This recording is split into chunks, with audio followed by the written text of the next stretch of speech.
और ट्रंप के यूक्रेन को हथियार सप्लाई रोकने के फैसले ने ज़ेलेंस्की को अब तक के सबसे बड़े संकट में खड़ा कर दिया है। इसलिए यूक्रेन के राष्ट्रपति की नजर अरब यूरोपीय देशों पर है। उनकी उम्मीद यूरोप के रुख पर भी टिकी है, जहां से उन्हें अच्छा रिस्पांस भी मिल रहा है। लेकिन सवाल यह है कि आखिर ट्रंप ने ज़ेलेंस्की को अकेला क्यों छोड़ा?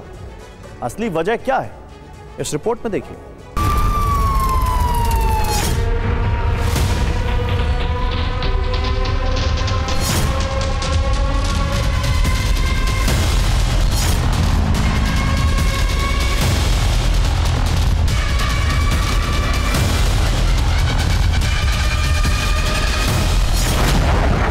युद्धग्रस्त यूक्रेन का सबसे महफूज ठिकाना राष्ट्रपति भवन।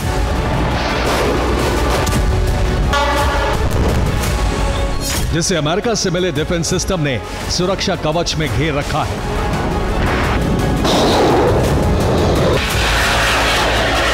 लेकिन अब यह भी महफूज नहीं है।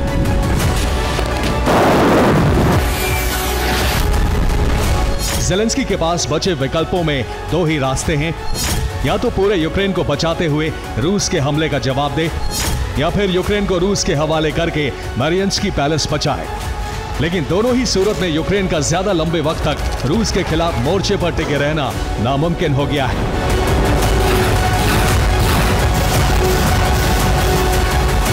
और इस स्थिति के जिम्मेदार हैं ट्रंप हुए वादा खिलाफ तय यूक्रेन का विनाश।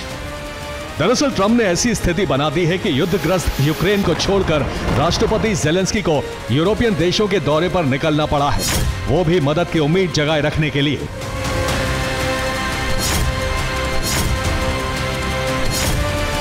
ज़ेलेंस्की का डेनमार्क दौरा भी इन्हीं हालात में हुआ है।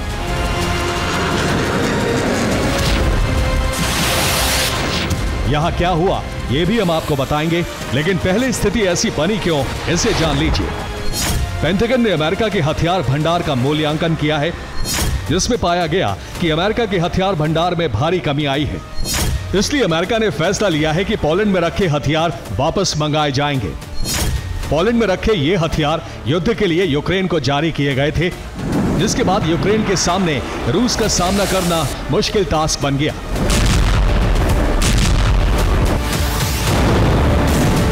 और ज़ेलेंस्की को युद्ध में बने रहने के लिए यूरोपीय मददगार देशों का रुख करना पड़ा। ज़ेलेंस्की समर्थकों से वार्ता करने डेनमार्क पहुंचे। यहां उन्होंने डेनमार्क के प्रधानमंत्री मेटे फ्रेडरिक्सन से मुलाकात की, जिसमें फ्रेडरिक्सन ने उन्हें विश्वास दिलाया कि यूक्रेन ईयू का हिस्सा है और यूरोपियन यूनियन की सदस्यता के लिए वो हर संभव प्रयास करेंगे। यही नहीं, डेनमार्क ने यूक्रेन के लिए हथियारों के निर्माण में भी दिलचस्पी दिखाई। यूक्रेनी हथियार निर्माता कंपनियों को डेनमार्क में निवेश करने की भी सलाह दी। इनके अलावा ज़ेलेंस्की ने कई और नेताओं से मुलाकात की, जिसमें यूरोपियन यूनियन के अध्यक्ष उर्सुला वॉन डेर लेयन और डेनमार्क के राजा फ्रेडरिक एक्स भी शामिल हैं।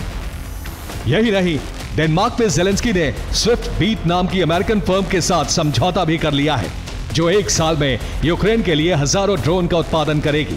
इसके अलावा ज़ेलेंस्की मिसाइल प्रोग्राम पर भी आगे बढ़ने जा रहे हैं।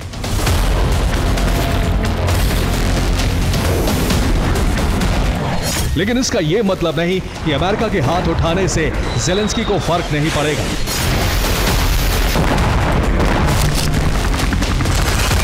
फर्क इसलिए पड़ेगा क्योंकि अमेरिका ही मात्र यूक्रेन की सुरक्षा की गारंटी था, और ये ज़ेलेंस्की के शब्दों से भी जाहिर हो रहा है।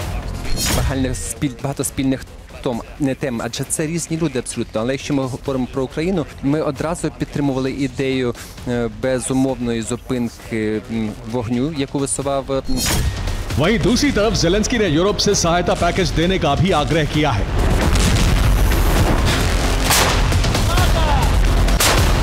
संभवतः ऐसा इसलिए किया गया है क्योंकि आशंका ट्रंप और पुतिन के बीच एक डील की है।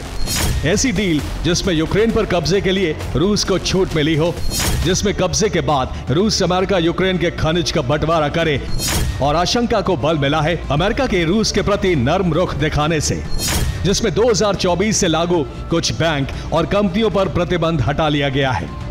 यही वजह है कि जर्मनी यूक्रेन को पैट्रियट मिसाइल देने के लिए अमेरिका से डील की तैयारी कर रहा है, और यूरोपीय संघ लगातार ट्रंप की यूक्रेन के लिए अपनाई गई नीति की निंदा कर रहा है। Bureau report, TV9, Bharatvarsh.